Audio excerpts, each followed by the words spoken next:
I was like, I want to say 3.5, 4 months pregnant, and he pushed me down a flight of stairs.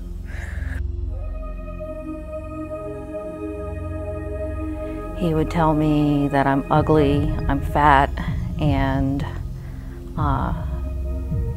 basically nobody else would like me or love me other than him.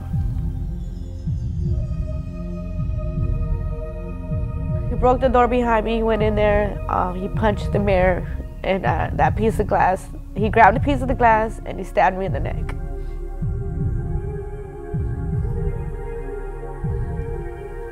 The last time he strangled me and I lost consciousness when my daughter was 2 weeks old. And I saw my life flash before me.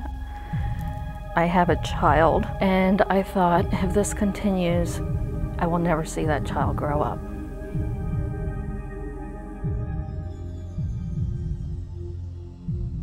One day he was beating me.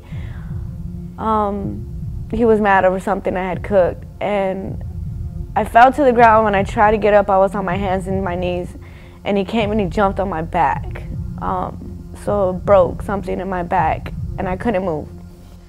And I stayed on that ground for like 6 hours in my apartment with my son in the crib crying. And I couldn't move. I couldn't walk, I couldn't move. The phone was all the way in the living room. I couldn't even crawl.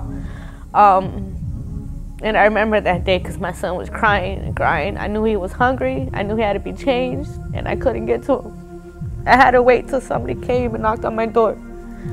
They didn't realize that those little small moments of him telling her, I'm in control, don't forget that was going to continue into heavier and more extreme violent issues.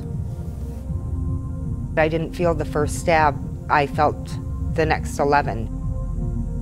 And as I'm yelling to her and she's yelling to him, he jumped off of me and kind of flew down the hallway, and I saw him stabbing her here. And the first thing I thought of was get outside.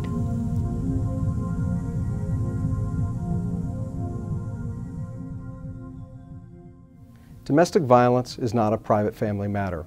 It's a crime. As state attorney, my office is dedicated and devoted to vigorously prosecute those offenders that prey on our victims. We'll pursue the rights and the dignities of our victims of domestic violence by working closely with our law enforcement partners and our criminal justice resources such as Hope Family Services and Spark. Domestic violence will not be tolerated in our community.